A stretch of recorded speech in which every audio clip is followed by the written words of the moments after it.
Prem, hi. Yesterday you had said that there is no shortage in Chennai, but I would like you to quickly take us through the main restrictions and also focus on whether enough vaccines are available in Tamil Nadu. Prem. Yes, Sudha. I mean, we heard about the restrictions that were put in place yesterday. The government has announced that from April 10th onwards, there will be no festivals in any of the temples. They have restricted public gathering in whatever way they could. So it's not a complete lockdown as it was in the first wave, but it's a sort of staggered, localized, small containment zones that have been created, and ensuring that none of these public festivals or temple festivals are allowed to happen. We saw that in the last 24 hours, whatever festivals were to be were slated in the coming days, they had actually completed it between yesterday and today. So we won't see any such public gatherings in Tamil Nadu from April 10th onwards. So that's the situation as far as the restrictions go. As far as the vaccination go, you were right, Sudha. The condition still prevails in the sense that there is no shortage. The state authorities have said that Tamil Nadu is good to go for another 10 days. There are about 18 lakh doses available with the state right now, and going by the average rate of vaccination, we'll have doses for about 10 days. Yes, Prem, that's very good to hear and very, very, reassuring, provided people don't fall for rumors and rubbish like, if you take the vaccination, then men will be infertile, they will have erectile dysfunction, and women will be infertile as well, and you may also get HIV. All rubbish. Please go out there and get yourself vaccinated if you are in that particular age group. Prem, thank you so much. Now, let me now move on to my other colleagues. First up, Revati from Andhra Pradesh and Telangana. What is the news, Revati? Hi. Hi, what about the, Revati, we are concentrating mainly on the shortage of vaccination. Yesterday also we spoke about it, and today if you can weigh in on, are there enough vaccines available both in Telangana as well as Andhra Pradesh? Andhra Pradesh started this very huge vaccine drive of 1 crore vaccines in the next 4 weeks. So far they had about 36 lakh vaccines doses delivered to Andhra Pradesh. So yes, right now they are facing a little shortage. They have only 3 lakh doses left. So they've already communicated to the center, and they're hopeful that they will receive the vaccines in the next couple of days. In Telangana, of course, there are about 9 lakh vaccine doses still there. So there is not much of an issue here. India had spoke to Kishan Reddy MO state, and he said both the states have enough vaccines and there's nothing to worry. People should come and get the vaccination done, Sudha. But tell me something that, rumors are rife, I mean, in neighboring Tamil Nadu, and you've been watching, you are part of us, and of course you watch it. There are lots of rumors like if you take the vaccination, then you will go, infertile and you'll have erectile dysfunction. I mean, I hope that the two Telugu speaking states haven't fallen for this.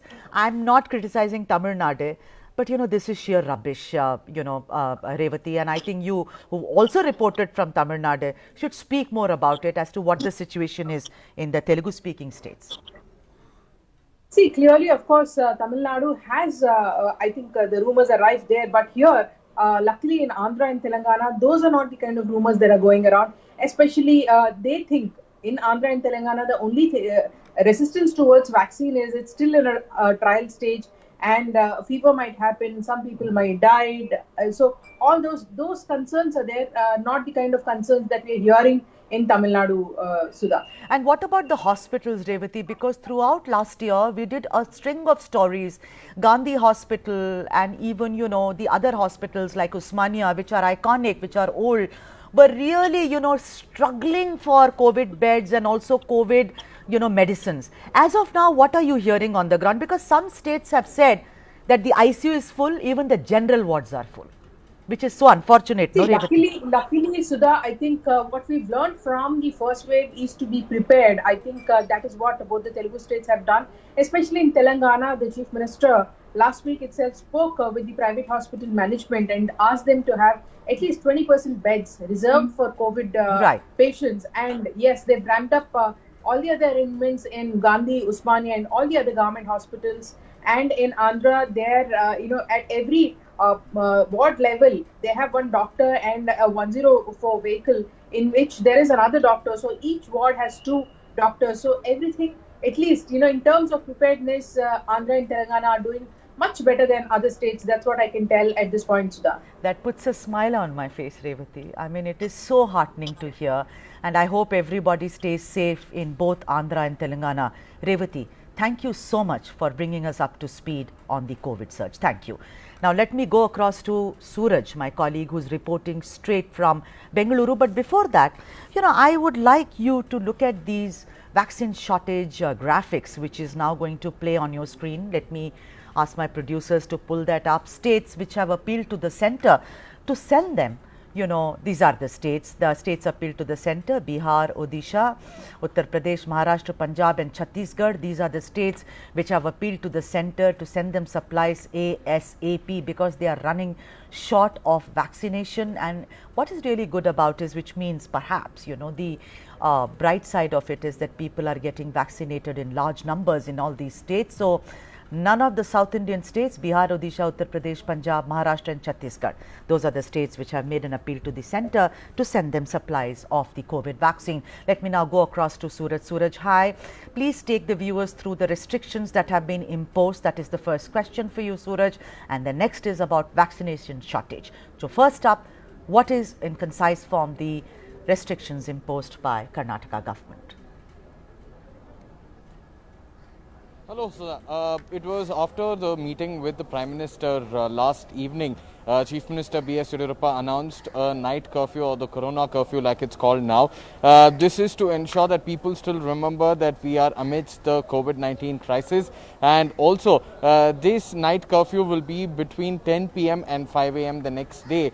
The essential services will be present, but the people cannot take a stroll on the streets. They will have to remain indoors after 10 p.m. If they are found on the streets, they will either have to have a pass which says that they are essential service, or they will be fined for being on the streets. So strict action will be taken against anyone who is not following any of the COVID protocols. Chief Minister has also said that for the trial basis, 8 districts or the 8 cities will see this Corona curfew at this point in time until 20th of April. But if the cases continue to rise, and if the other cities and other districts also show a similar sign of rise in number of cases, then the 31 districts in the state of Karnataka will have a similar night curfew. I mean, it is so unfortunate, Suraj. It's like we are going back in time. What about the vaccination shortage? Does Karnataka have enough supplies? Because I don't see Karnataka name in the graphics that we are playing. Well, Karnataka was one of the first ones to even complain about the shortage of vaccine, but after we did so, the central government has assured that they will be providing as much vaccine as we need even before time, even before we actually face that kind of shortage. So at this point in time, there is no shortage. I visited 3 hospitals in Bengaluru where we also spoke to the doctors, and they said that there is no shortage of vaccine. And also in Gadag as well, one of my reporters there, they also said that there is no shortage at all in Gadag as well. So that shows that in Karnataka, as of now, there is no shortage, but they will continue to keep a close watch. And whenever there is a need, the central government will be providing enough doses and enough batches of vaccine. That's good to hear, Suraj. And thank you so much for bringing us up to speed, and thank you.